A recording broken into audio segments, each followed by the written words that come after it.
Raha tsy misy ny fiovana amin'ny ora farany dia hisy ny fiovana ny vidy-solika iny amin'ireo mpanjara manomboka androany amin'ny 12 alina. Fiovana fanontelo nampiarina tamin'ity taon'ity fiovana vidy-solika io taorian'ny fampiarana mécanisme d'ajustement automatique ny vidy-solika. Ny fampiaran'ity fepetra ity dia iray amin'ireo fifanaran'ny gouvernemanta malagasy sy ny tahirim-bola iraisam-pirenena na ny FMI. Efa nampiomana moa ny ministra ny angovo sy ny akoran'afo Olivier Jean Baptiste ny amin'izay fiovaovan'ny vidy-solika izay. Isam-bolana no ampiarana izany ka eo ny elanelan'ny voalohan'ny volana sy ny fahadiminy volana no anaovana ny fanovana tsy tokony ohatran'ny 900 ariary ny fanovana raha toka misy. Ary resaka ny Mahajanga amin'ny faraparan'ity herinandro ity, ankoatran'ireo isika karakaraina ao anatin'ny fanamariana ny andro iraisam-pirenena ho an'ny vehivavy izay atao any an-toerana dia isy ihany koa filan-kevitry ministra ny Mahajanga amin'ny alakamisy fa 4 martsa izao araka ny fampitam-baovao amin'ny fiadinan'ny Repoblika. Ho tonga any an-toerana araka izany ny filohan'ny Repoblika sy ny Praiministra ary ireo mambrany gouvernemanta rehetra indray anjara amin'ity filan-kevitry ministra ity. Ny anakekezan'ny gouvernementan'ny vahoaka hatrany ary ny hitondrana vahaolana sy fampandrosoana miainga iny fotony tanjona fikarakarana ity fikalan-kevitry ny ministra toto-tsaina any amin'ny faritra ity ho hiatran'ny fiadinan'ny Repoblika.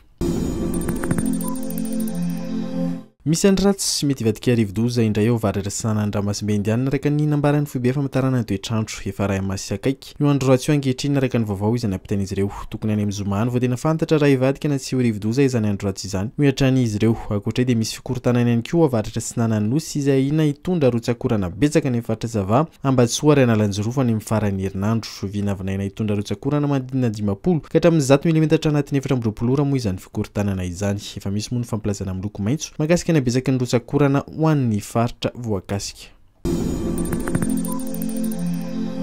Mpikamana maro amin'ny gouvernemanta no miaradia amin'ny filohan'ny Repoblika Rajoelina manao fijiana ny faritra atsimo andrefa nataorian'ny arivo-doza Onde izay nisy tany an-toerana. Ny alohan'ny délégation miaraka amin'ny filoham-pirenena dia efa nisy ny ministra telo nigadina tany an-toerana omaly mijery ireo trabona sy ireo fahavoazana navelan'ny rivo-doza Onde. Ny ministry ny folohan-dany ny aloha lalana ananaraka azy ministry ny atansy, ministry ny mponina sy ny firaisakina ary ny délégation mafonja miaraka aminy. Izandreo ministra tonga niaraka tamin'ny filokosa ministry ny fahasalamana ny ministry ny jono izay ministra mpian'ny faritra Androy. Androamaraina no nigadina Toliara ny délégation ary ny distrika Nampanino ny isantaran'izy ireo ny fitsidiana.